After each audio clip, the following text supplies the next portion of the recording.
स्वयंपाकात स्वादाची जान, डीएम मसाले तुमच्या घराची शान. छत्रपती शासन महिला गृह उद्योग कबनूर इचलकरंजी घेऊन येत आहेत अस्सल परंपरेची मराठमोळी चव म्हणजेच डीएम मसाले. मटन मसाला, चिकन मसाला, धणे पावडर, गरम मसाला, बिर्याणी मसाला, तिखट चवदार मसाले आणि चटणी म्हणजेच डीएम मसाले. तर आजच आपल्या जेवणाची रंगत वाढवण्यासाठी केमिकल विरहित डीएम मसाले, गृहिणींच्या मनातले मसाले आणि चटणी अवश्य वापरा.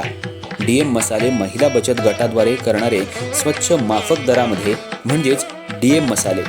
संपर्क दिव्याताई मगदूम, मोबाईल 9130802255.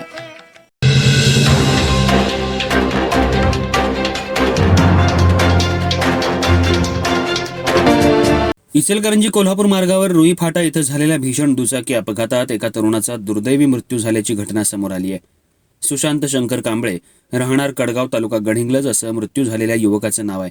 या घटनेमुळे परिसरात हळहळ व्यक्त होतीये. सुशांत कांबळे हे गोकुळ शिरगाव MIDC परिसरात एका खासगी कंपनीत काम करत होते. दरम्यान भारतरत्न डॉक्टर बाबासाहेब आंबेडकर जयंतीनिमित्त कोल्हापूर जिल्ह्यात विविध ठिकाणी उत्साहाचं वातावरण आहे. माणगाव इथं जयंतीच्या निमित्तानं ज्योत आणण्याची परंपरा असून जिल्ह्याभरातून आंबेडकरवादी कार्यकर्ते मोठ्या संख्येनं इथे एकत्र येतात. याच पार्श्वभूमीवर सुशांत कांबळे हे देखील आपल्या गावातून माणगाव इथं ज्योत आणण्यासाठी आले होते.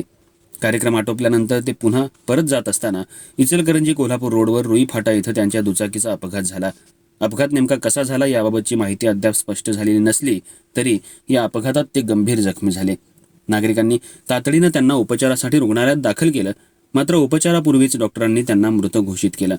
या घटनेची माहिती समजताच रुग्णालयात नातेवाईक आणि मित्रपरिवारानं मोठी गर्दी केली होती. सुशांत कांबळे यांच्या पश्चात आई, वडील, भाऊ, पत्नी आणि 2 लहान मुलं असा मोठा परिवार आहे. कुटुंबातील कर्ता व्यक्ती अचानक गेल्यामुळं त्यांच्या कुटुंबावर दुःखाचा डोंगर कोसळलाय. दरम्यान या अपघाताची नोंद हातकणंगले पोलीस ठाण्यात करण्यात आली असून अपघात नेमका कसा घडला याचा पुढील तपास पोलीस करतायत.